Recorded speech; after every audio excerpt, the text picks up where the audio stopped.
Pilipinas, magandang araw po sa inyo. Hoy, lakas ng alyansa. Karamihan ka-coffee, actually, lahat nga ata ng kandidato ng alyansa ay pasok na po sa pinakabagong survey ng Okta. Ito yung sinasabi ko sa inyo noon Hindi mo pwedeng i-disregard yung mga surveys. Maliban na lang kung alam mo na isang survey o isang research firm ay commissioned ng kampo ng kalaban or kampo ng isang individual or kung sino man. At alam mo na yung gumagawa ng survey na yan, nababayaran at favoring o biased, definitely may bias naman talaga yan, o pumapabor doon sa isang grupo. Halimbawa, ang PDP Laban magpa-survey yan dyan sa Mindanao, tapos palalabasin nila, pasok lahat ng kandidato ng PDP Laban.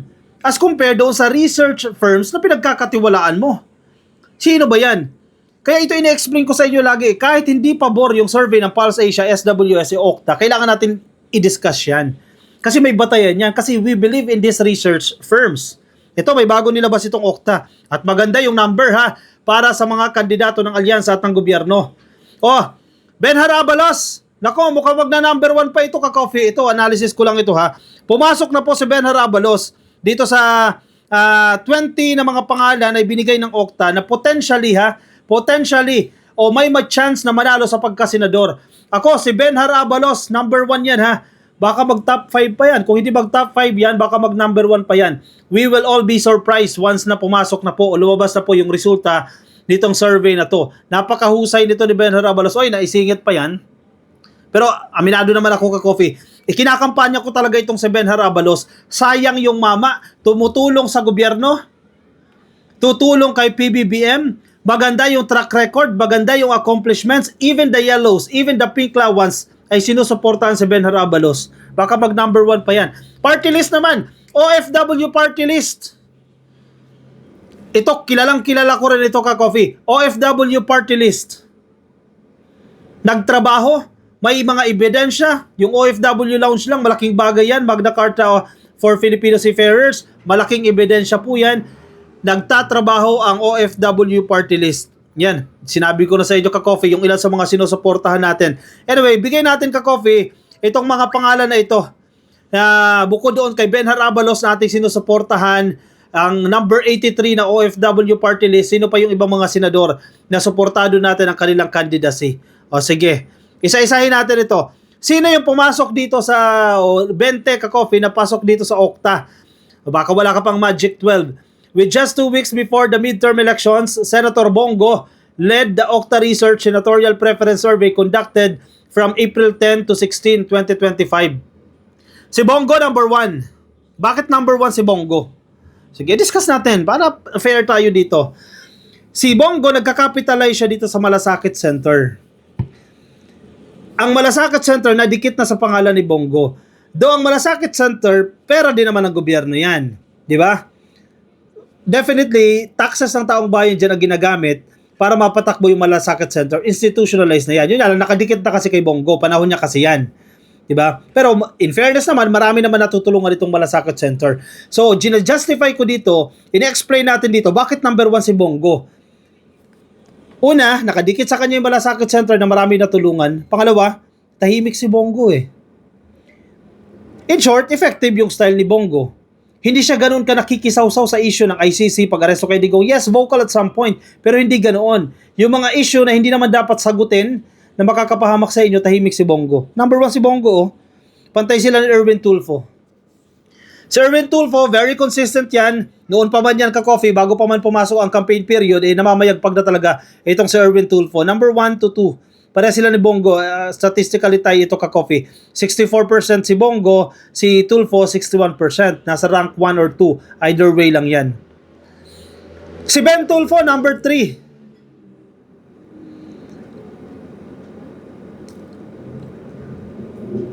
Hindi lang ako ganun ka-confident kay Ben Tulfo kung papasok sa top 5. Kasi, yun ang sinasabi ko sa inyo, hindi naman kasi 100% itong survey. Bagamat halimbawa si Benhar Abalos nasa 11th spot siya, 11 to 19th spot siya. Ako naniniwala ako papasok siya sa top 5. Ibig sabihin kung papasok sa top 5 yan, may mababagsak na nandoon sa top 5 at bababa. Feeling ko itong si Ben Tulfo, hype ito sa survey. Na-hype ito sa survey o hindi natin alam kung ano pang ibang dahilan na eventually pagdating ng eleksyon bababa yan. Dahil maraming mga ang tawag natin dyan, mga dark horses ba yan? Aangat yan. At isa dyan si Ben Harabalos. Ako, naniniwala ako, 100% sure. Babalikan ko tong video na to at balikan nyo ako ka-coffee kapag hindi nagkatotoo. Aangat si Ben Harabalos sa mismong eleksyon. Masusurpresa tayo. Hindi siya pumapasok sa survey pero aangat yan. At isa nga sa tingin ko na bababa si Ben Tulfo. Feeling ko lang ha, feeling ko bababa yan. Tito Soto, number 3, 3 to 8 spot. Ito si Tito Soto, malakas. Sure win yan. Si Bato, nasa 3 to 10 spot. Ito si Bato, feeling ko rin bababa. Isa to, kasama ni Ben Tulfo, na-judge siya sa spot na yan, na kung tutusin, statistically, nasa top 5 siya. Eventually, bababa yan kasi papasok itong mga dark horses. Mananalo ba si Bato? Ako, 98% mananalo. Real talk, mananalo si Bato. Marami pa rin mga DDS eh. Pero hanggang kay Bato na lang yan. Bongo and Bato na lang may papanalo niyan. Yung ibang mga may hina, wala na yan, di nalulusot yan. Ping Lacson, nasa 3rd to 10th spot. Si Lacson mananalo, ako gusto ko si Lacson. Napakinggan ko siya paano magsalita eh. Sa mga press conference ha. Hindi na sinusuporta pa, paano ba?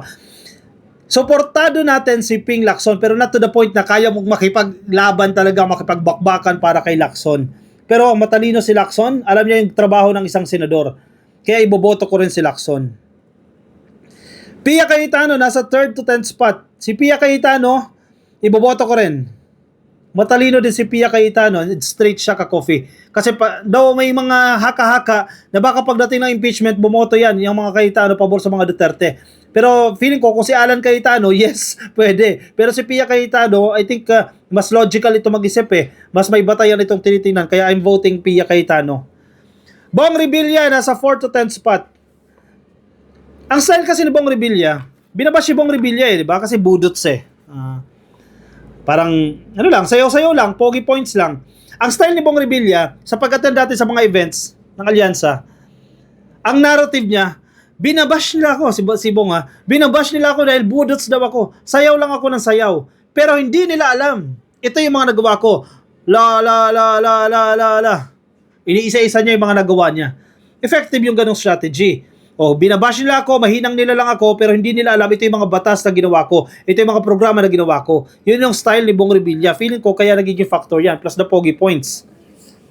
And yung pangalan, pinapalitan ni Bong Revilla yung pangalan niya eh. Ginawa yung ano yan eh, Bong Revilla. Kaya para mag-appear sa kanyang pangalan, unang-una, Bong Revilla.